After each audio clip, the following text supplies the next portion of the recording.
This section is all about using trig identities to integrate functions that we wouldn't otherwise be able to integrate.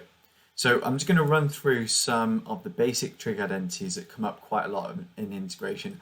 I'm certainly not going to run through them all, but these are some of the key ones.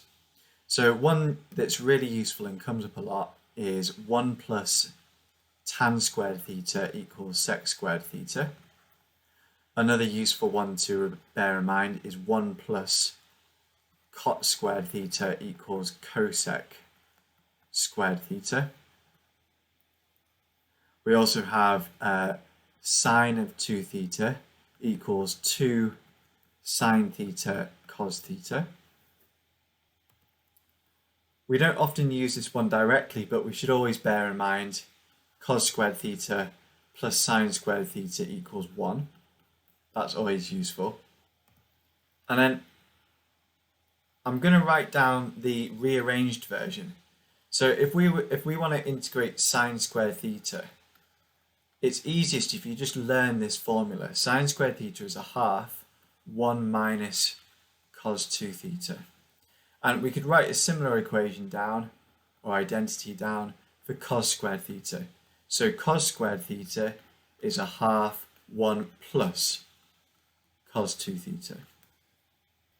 And you can derive 5 and 6 fairly easily from the double angle formula for cos 2 theta, but I won't do that now. So the general idea with using a trig identity is you're going to have an integral that you don't know how to do. I've never integrated cot squared before. It's not in the formula book. So I'm going to think, do I know an identity with cot squared in it? Well, yes, I do. I know that this identity is true.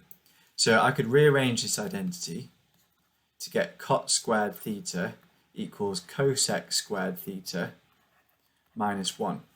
And then I'm going to think to myself, does this make it any easier? Do I know how to integrate cosec squared minus 1? Well, yes, because I know that the integral of cosec squared is minus cot. Now, we want cot squared of 2x, so let's replace theta with 2x in this identity.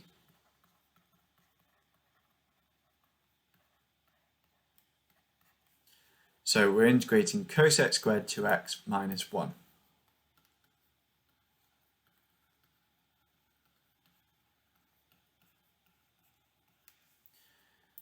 So I can split this up into two integrals. You obviously don't need to write this step, but I'm just going to make it clear what I'm doing.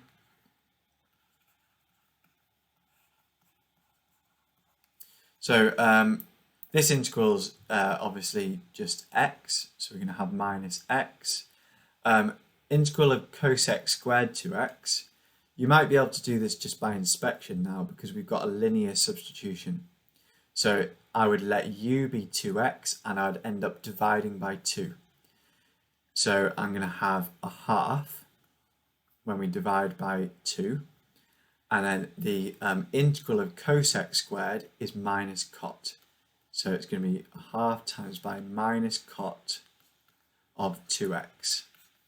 And then we're going to have minus the integral of 1, but the integral of 1 is just x. And then plus our constant of integration. If you're not confident with that, what I just did there, you could just on the side quickly write down that we want to know what's the integral of cosec squared 2x.